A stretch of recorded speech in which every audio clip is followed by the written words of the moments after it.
todos! Criado pela ONU por meio da Unesco em 1967, 8 de setembro é a data em que se comemora o Dia Internacional da Alfabetização.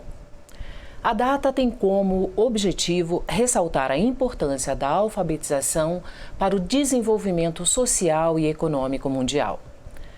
A alfabetização é a base da educação, que, por sua vez, é um direito humano fundamentado pela Declaração Universal dos Direitos Humanos. No entanto, o acesso ao ensino básico de qualidade ainda é uma realidade distante para muitas pessoas, que encontram dificuldades para se alfabetizar ou continuar os estudos pelas desigualdades sociais, por preconceitos diversos, por disparidade de gênero e tabus culturais. Apesar da melhoria do acesso às escolas, nos últimos 50 anos, em diversos países, ainda existem em todo o planeta 750 milhões de jovens e adultos que não sabem ler nem escrever. De acordo com o IBGE, em 2018 havia 11,3 milhões de pessoas analfabetas, com 15 anos ou mais de idade. Se todos morassem na mesma cidade, este lugar só seria menos populoso que São Paulo.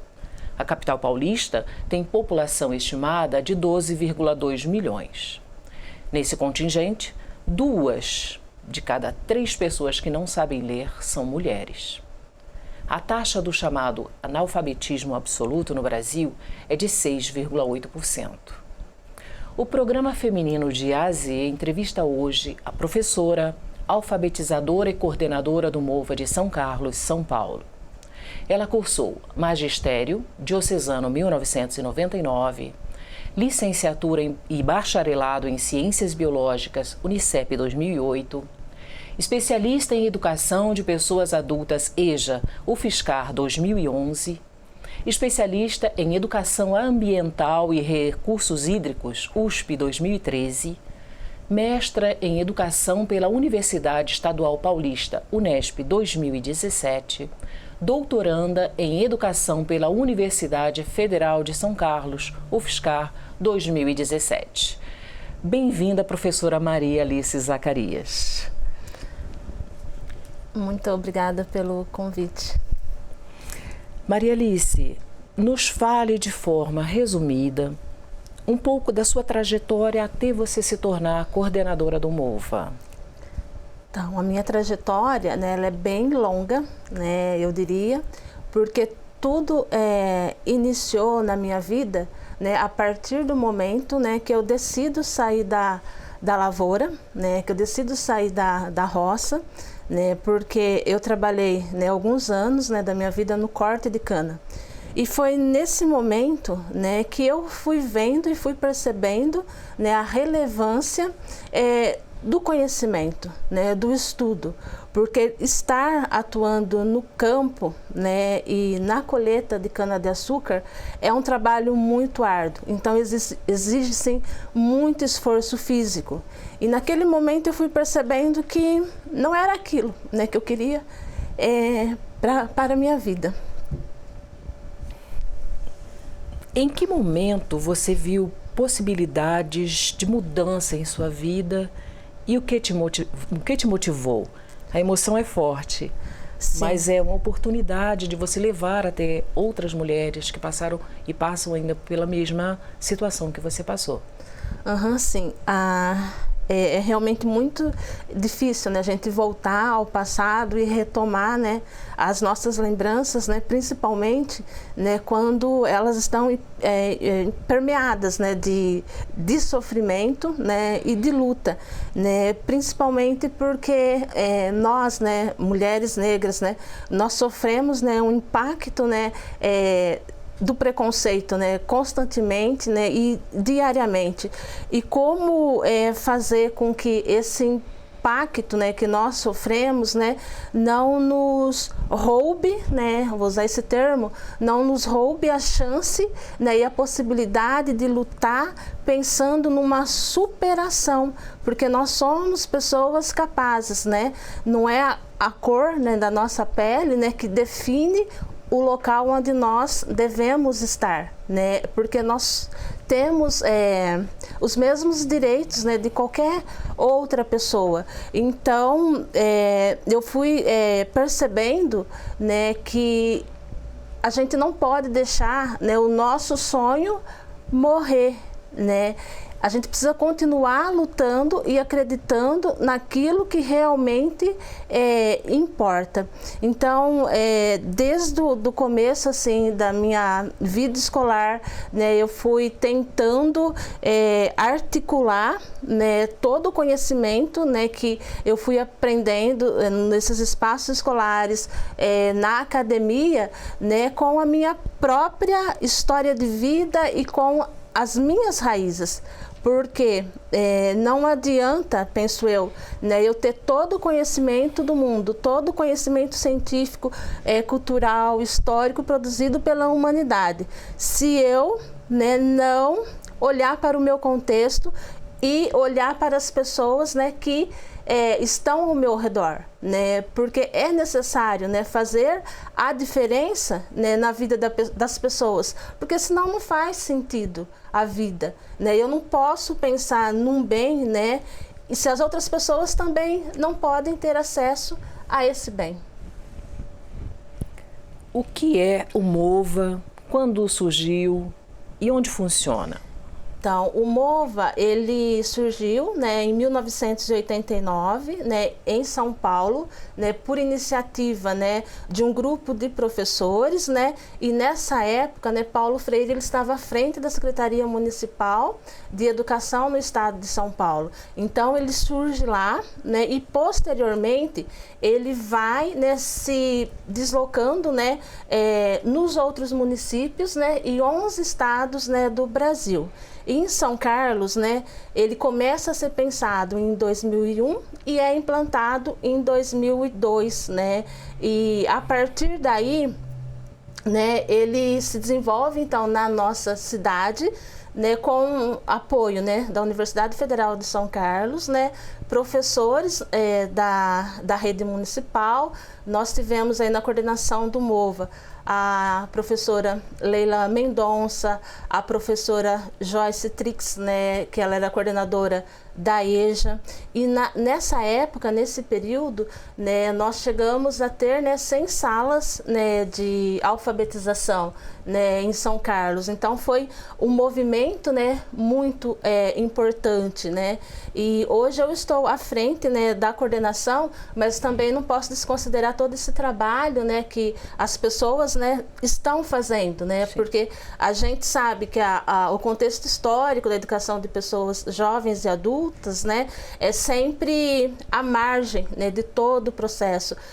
E é triste, né, porque muitas das vezes as pessoas consideram, né, as pessoas com mais idade, né, como se elas não tivessem conhecimento, tipo, olha, né, já está no final da vida mesmo, então, né, vamos deixar para lá, né, por que investir nisto, né, e é o contrário, né, enquanto a gente está vivendo, né, a gente tem que ter essa esperança, as coisas estão acontecendo, né, na nossa vida, e sem contar, né, que é um direito humano. Verdade. E como é para você esse trabalho de levar até as pessoas a oportunidade de aprender, já que assim, como você relatou, a maioria das vezes elas mesmas não acreditam que isso é possível. Você leva, além da alfabetização, você leva a esperança. Como é para você? Como você se sente fazendo esse trabalho? É um momento assim, eu considero que é o momento assim mais rico, né, do nosso trabalho, porque é um momento que toda a equipe, né, Movista, hoje nós estamos com um grupo de 20 educadoras, né, e nesse momento, né, elas fazem, né, o trabalho de campo, né. O que é o trabalho de campo? É ir até a comunidade, né, e conversar, né, com as pessoas, dialogar, conhecer, tentar absorver delas, né, o porquê, qual a razão, né, que elas deixaram de estudar. E aí esses relatos, né, delas, né, são muito importantes. E aí a gente considera esses relatos como o momento avaliativo, né, uma avaliação diagnóstica, né, do contexto. E normalmente elas ficam assim muito sensibilizadas, né? E é chocante, né, como que toda essa questão imposta, né, ao longo da trajetória histórica, né, atingem, né, diretamente essas pessoas, porque é comum, né, nesse trabalho de campo as falas, né, das pessoas. Olha, eu não estudei porque, né, meu pai, né, sempre disse que árvore que nasce torta não se endireita, ou que burro velho, né, não aprende mais. Então elas estão estigmatizadas, né? E trabalhar essa questão no momento do trabalho de campo é fundamental. E é nesse momento, né, que a gente vai ganhando mais força, né, porque a gente vai percebendo, né, o quão importante é o papel, né, da educação. E também, né, uma outra questão assim que, né, eu vou relatar, né, uma fala de uma educanda, né, quando ela disse assim: olha, professora, eu, né, vim para a escola, né, porque eu emprestei um valor, né, eu fiz um cheque, né, num valor para uma pessoa. E por eu não saber, né, quantificar, né, a matemática, ela tinha me pedido, né, R$70, né, e eu acabei escrevendo ali o valor do cheque de R$7.000, né, eu coloquei R$7.000 no cheque, e com isto, né, todo o dinheiro que eu estava economizando, né, para comprar a minha casa própria, né, foi embora. E meu marido ficou muito bravo comigo, mas ele me conscientizou, né, da importância, né, de voltar a estudar, ir para a escola, né, e aprender. Então isso me fez, né, retornar para a escola. Então as pessoas jovens e adultas, né, que voltam para a escola, elas têm um objetivo, né? Elas têm um sonho, né? Então é muito importante assim o nosso papel, e não dá para a gente fechar os olhos, né, a essa, né, situação.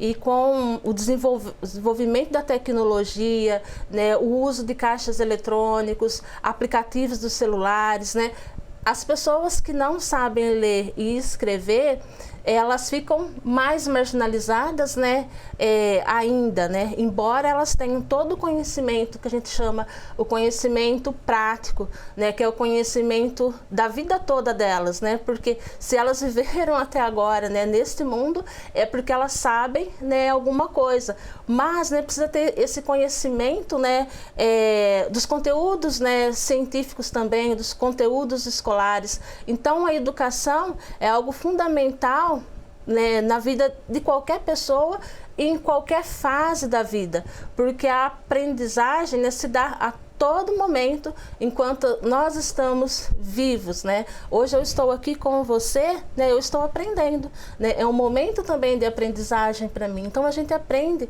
o tempo todo. O tempo todo, verdade. E vocês, o MOVA tem parcerias, algumas pessoas que ajudam vocês, porque você é professora voluntária no MOVA e coordenadora, né?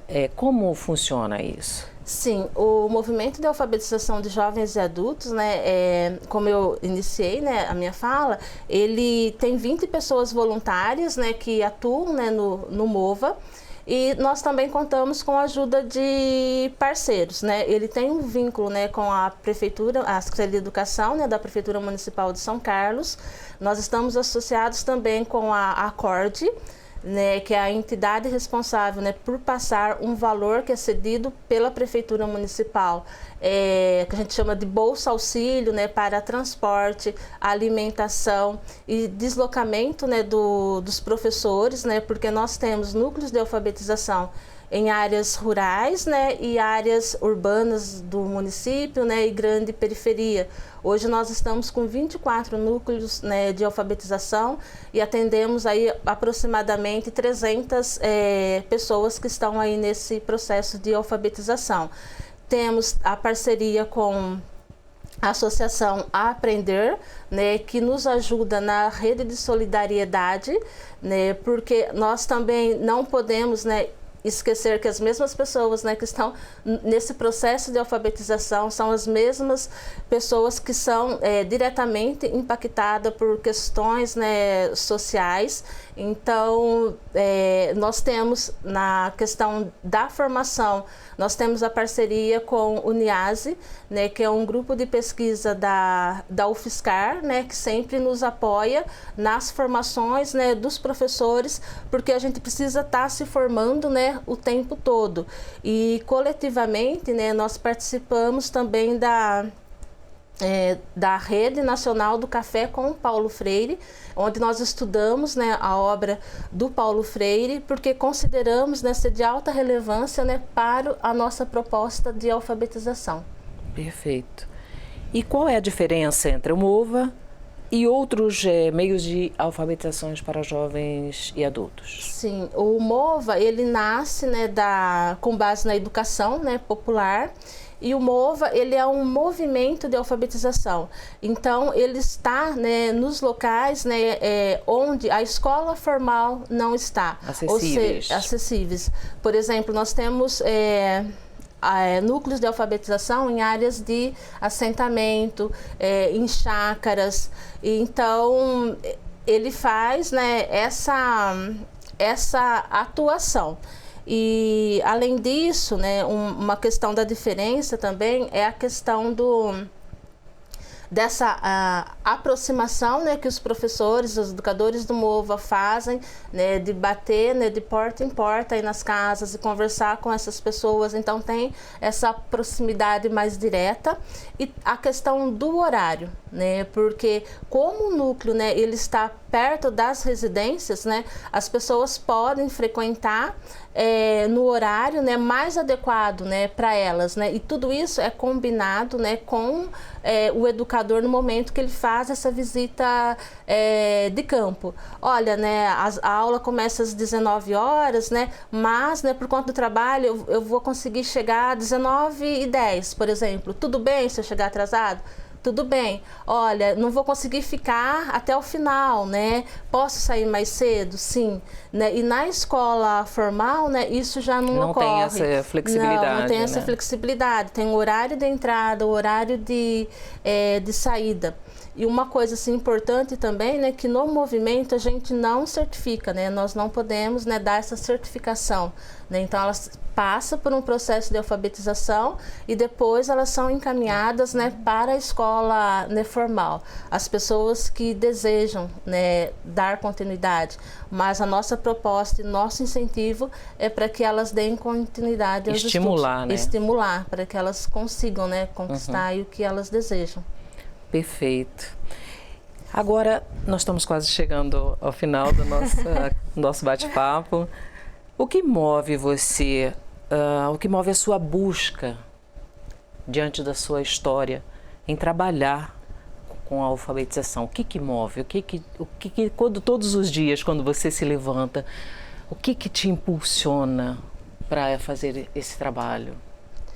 O que me impulsiona, desculpa, é o sonho, né? É o sonho de ver esse mundo que a gente vive melhor, né? E que as pessoas tenham, né, igual direito, né, de estarem nos lugares que elas querem estar e que elas possam ter acesso ao conhecimento, né? Que eu considero que foi tomado, né, da vida delas, né? E a transformação social, né, ela só ocorre a partir, né, do conhecimento, porque o conhecimento, né, te dá a liberdade, né, para você poder estar aonde você quiser. Vou dar um exemplo, né? Por exemplo, né, se eu já estou na minha fase adulta, né, e eu não estou alfabetizada ainda e eu me alfabetizo, e aí eu tenho, né, diversas possibilidades. Não, vou me alfabetizar porque eu quero tirar minha carta de motorista, eu quero escrever minha própria receita de bolo, eu quero ir para a universidade, né, ou eu quero ler um livro. Né? Então, quando eu tenho o contato com a leitura de um livro clássico, por exemplo, né, eu vou ganhando ali instrumentos, né, e eu passo a conhecer o mundo, entende? Então, é isso, né? É ter autonomia, né? Nesse mundo que a gente vive, né? Sem ter que depender de outra pessoa para poder ler. É isso. É isso, e isso é tudo, que é um trabalho maravilhoso. Meus parabéns e muito obrigada. Eu que agradeço. Falamos em ler e pensamos apenas nos livros, nos textos escritos. O senso comum diz que lemos apenas palavras, mas a ideia de leitura aplica-se a um vasto universo. Nós lemos emoções nos rostos, lemos os sinais climáticos nas nuvens e no horizonte, lemos o chão, lemos o mundo, lemos a vida. Tudo pode ser página. Depende da intenção de descoberta do nosso olhar. Adaptação do texto de Mia Couto. Até o próximo.